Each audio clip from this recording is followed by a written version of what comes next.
ध्यान से आपके साइंस के फिजिक्स में चैप्टर नंबर 3 तक कंप्लीट करा दिए थे। अब चैप्टर नंबर 4 देखेंगे। चैप्टर नंबर 4 का नाम क्या है बेटा? विद्युत धारा के चुंबकीय प्रभाव। विद्युत धारा के चुंबकीय सामने देखेंगे सभी बच्चे। ओके, विद्युत धारा के चुंबकीय प्रभाव। यहाँ पर नाम सबका पड़ गया, चैप्टर का नाम डाल दिए बेटा। इसमें सबसे पहले एक बात समझेंगे, ये पूरा पार्ट, ये विद्युत धारा वाला चैप्टर हमने कंप्लीट कर लिया। अब विद्युत धारा को सब बच्चे समझ गए, तो यहाँ पर पहले हम इसका इंट्रोडक्शन नाम के बारे में समझा देते हैं, विद्युत धारा के चुंबकीय प्रभाव के बारे में। यहाँ पर समझेंगे विद्युत धारा क्या है, कि किसी चालक में आवेश प्रवाह की दर को क्या कहते हैं बेटा? विद्युत धारा कहते हैं। ये हमने आपको पूरा चैप्टर 2D पॉइंट कंप्लीट कराया है।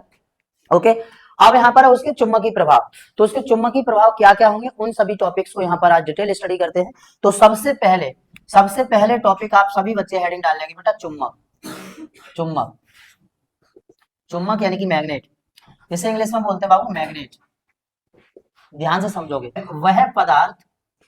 वह पदार्थ जो चुंबकीय पदार्थों को, जो चुंबकीय पदार्थों को, जो चुंबकीय पदार्थों को अपनी ओर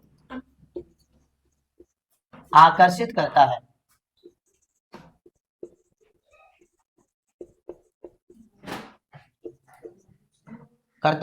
उसे क्या कहते हैं बेटा? चुंबक कहते हैं। तो सिंपल एक लाइन की डेफिनेशन है, वह पदार्थ जो चुंबकीय पदार्थों को अपनी ओर आकर्षित करता है, उसे हम क्या कहते हैं भाई? चुंबक कहते हैं।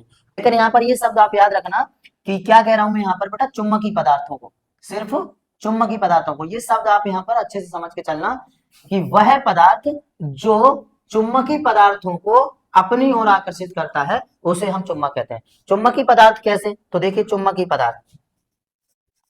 पदार्थ कौन कौन से होंगे भाई? चुंबकीय पदार्थ जैसे निकेल हो गया, कोबाल्ट, आयरन, ये सब क्या है?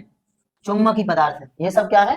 चुंबकीय पदार्थ है। तो ऐसे पदार्थों को जो अपनी ओर आकर्षित करता है, उसे हम क्या कहते हैं बेटा जी? चुंबक कहते हैं। ओके, क्या कहेंगे? चुंबक कहेंगे। तो अब हम इसके समझते हैं चुंबक के गुण। तो चुंबक की परिभाषा सबको समझ में आ गई।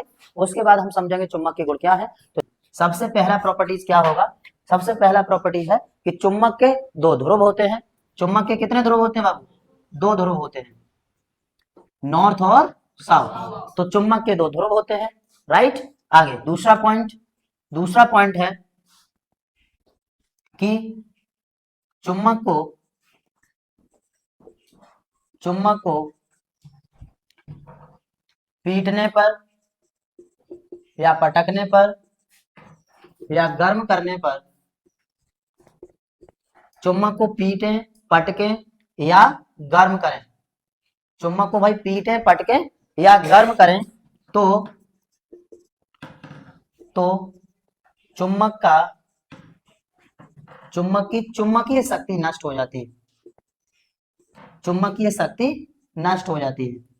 ये इसका दूसरा प्रॉपर्टीज है, नष्ट हो जाती है। कोई प्रॉब्लम बेटा? तो चुंबक को पीटने पर, पटकने पर या गर्म करने पर उसकी चुंबकीय शक्ति नष्ट हो जाती है, और इस चुंबकीय शक्ति को हम क्या बोलते हैं? चुंबकत्व। क्या कहते हैं? चुंबकत्व। ये फोर्स होता है चुंबक के अंदर, एक बल होता है, और इस बल को हम कहते हैं चुंबकत्व। तो इसका चुंबकत्व नष्ट हो जाता है यदि, तीसरा पॉइंट, यदि किसी चुंबक को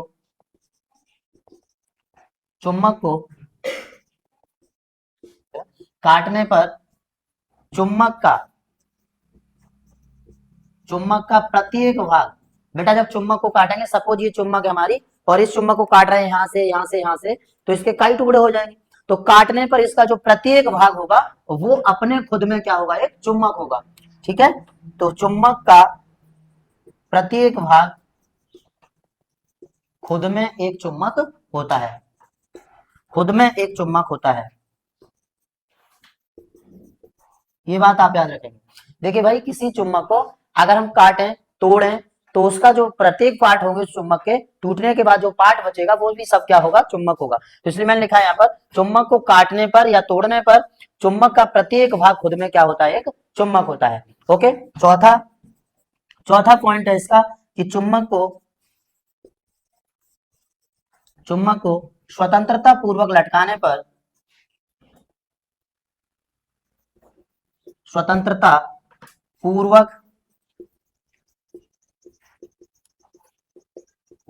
लटकाने पर, चुंबक को स्वतंत्रता पूर्वक लटकाने पर वह पृथ्वी के नॉर्थ और साउथ डायरेक्शन में ही ठहरता है, नॉर्थ और साउथ डायरेक्शन में ही ठहरता है, दिशा में ही ठहरता है। कोई प्रॉब्लम? तो यदि हम किसी चुम्बक को, सपोज ये हमारी चुम्बक है और इसे एक रस्सी में या धागे में बांध कर ऐसे लटका दिया जाए तो ठहरेगी कहां? पृथ्वी के नॉर्थ और साउथ डायरेक्शन। इसका प्रॉपर्टीज, तो पांचवा पॉइंट क्या कहता है, ध्यान से समझना।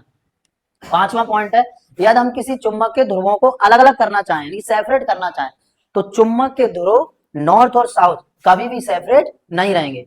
चुम्बक के, अब सपोज करिए हमारी मैग्नेट है, ये क्या है, अब ये नॉर्थ और ये साउथ, नॉर्थ और ये, अगर हम इसमें से बीच में से अलग अलग करना चाहें, सपोज हमने इसमें बीच में से तोड़कर और चाहें कि नॉर्थ अलग हो जाए और साउथ, तो ऐसा कभी भी नहीं हो सकता, पॉसिबल नहीं है, इम्पॉसिबल है। तो ये बात याद रखना, पांचवा पॉइंट है, चुम्बक के